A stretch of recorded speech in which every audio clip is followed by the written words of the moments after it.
आमदारांना पक्क माहिती होते महारीचं पोर आहे. लखुजी जाधव हे सगळं महार वतन होतं हो. हे बरं इंग्रजांनी लिहून ठेवलं तरी माहिती तरी झालं. हा इतिहास उजेडात येणार आहे, तो प्रकाशित करणार आहे. 1 जानेवारीला आपण सगळ्यांनी त्या ठिकाणी यायचं. तो देखो भैया, ऐसे हमारी पद यात्रा चालू है पैदल पैदल। अभी सुबह का टाइम है और ठंडी बहुत बज रही है। यहाँ पे स्वेटर गिटर पहन के सब बैनर विनर लगा के सब लोग आ रहे हैं। तो अब जा रहे हैं।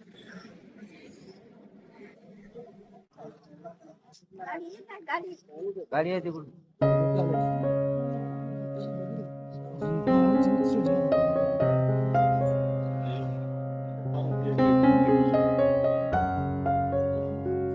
तो अभी हम फिलहाल में खालापुर में पहुंच गए हैं।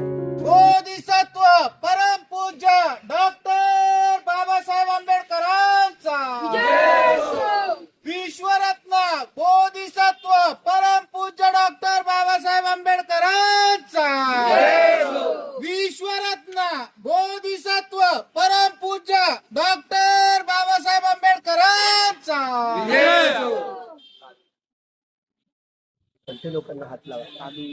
छत्रपती शिवाजी महाराज की जय. छत्रपती शिवाजी महाराज की जय. छत्रपती शिवाजी महाराज की जय.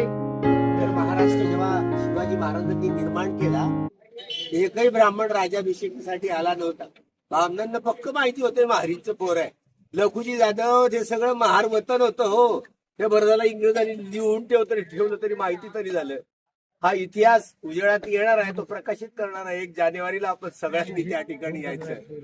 त्यामुळं हे नवशल्य जगाला करता यायला हवं. यांनी स्वतंत्र मराठी राज्याची स्थापना केली. हिंदवी राज्याची नव्हे. इतिहासकारांनी विकृत स्वरूप आपल्याला दाखवलं. हा स्वतंत्र मराठी राज्याचा शिल्पकार, ज्यातून साधू संतांनी शिवाजी महाराजांची घडवणूक केली. हे साधू संत म्हणजे भिक्षूंचाच प्रभाव होता. हे विठ्ठलाचं मंदिर दुसरं तिसरं काही नसून बुद्ध विहारच आहे. विठ्ठल बुद्धच आहे, मी सिद्ध करून दाखवेल असं बाबासाहेब बोलले होते. त्या शिवाजी राजाचं हे मराठी राजाचं हे वैभव, याला महाराष्ट्र असं म्हणायचे पूर्वी. महाराष्ट्र हे महार वतन असलेले प्राचीन काळातली ही कन्या जी होती ना, नागकन्या तिचं नाव, ती या महाराष्ट्रातली मूळ राणी आहे. राज्यकर्ती, नागराजांची राजधानी. हे मूळ महाराष्ट्राचं राज्य हे नागराजांची आद्य जी राणी म्हटलं जातं ती नागकन्या होय. नागकन्या हे या महाराष्ट्रातल्या भूमीचं मूळ वैभव आहे. म्हणून प्राचीन काळातले सगळे ब्राह्मण तर आदिवासी भटकाविमुक्त समाज हा नागवंशी समाज होता. आणि नागवंशी सगळे लोक प्राचीन काळातले बुद्धिस्ट लोक होते. आपला देश इतिहास विसरून गेला, इतिहासाचं विस्मरण झालं.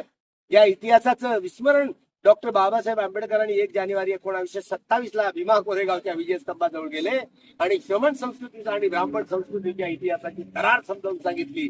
आम्ही पराभूत झालेले लोक आहोत.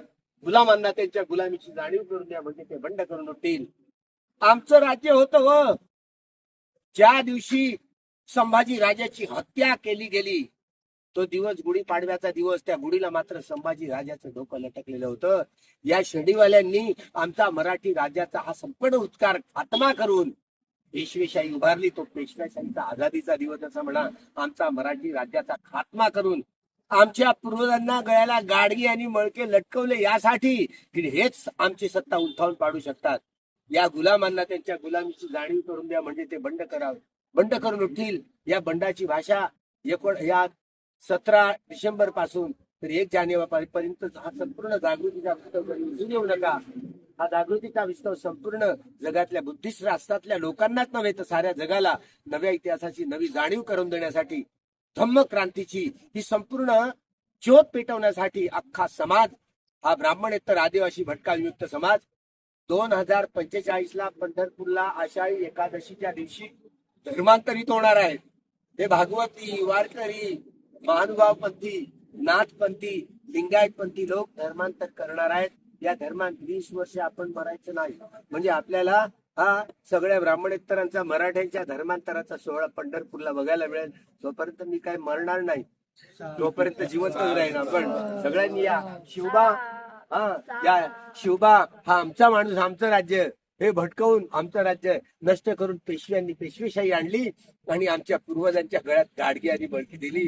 तो इतिहास नवा समजवण्यासाठी, नवं जग निर्माण करण्यासाठी हा जथ्था हा चाललाय भीमा कोरेगावला. भीमा कोरेगाव हे आमचं वैभव आहे. ही स्वाभिमानाची लढाई लढली गेली होती. गळ्यातली गाडगी आणि कमरेचं झाडू तोडण्यासाठीची स्वाभिमानाचं लढाई हे जिंकलं होतं. स्टॉटन आपल्या लेखात लिहितात, ते जसं होतं तसं मी 1 जानेवारीला वाचून दाखवेन. ही लढाई आम्ही जगावर राज्य केलं, पण एवढी पराक्रमी जमात आम्ही पाहिली नाही.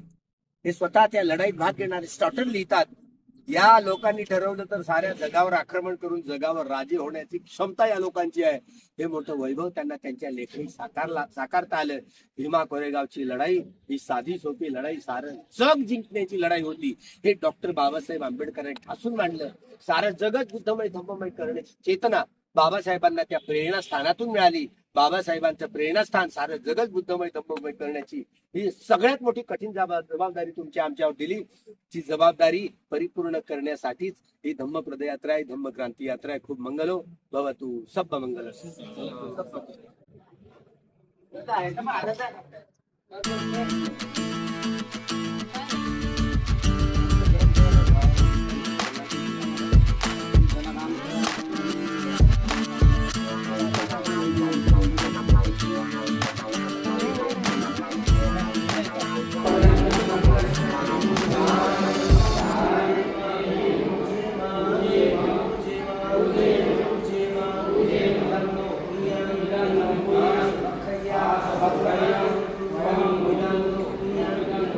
तो दोस्तों अभी आप देख सकते हैं कि हम खापोली शहर जिला रायगढ़ में पहुंच चुके हैं और आज का मुक्काम यहाँ पर खापोली शहर में है और हम पद यात्रा खापोली शहर में आ चुकी है और आज हमारा चलना जो है तो 20 से 22 किलोमीटर चल चुके हैं।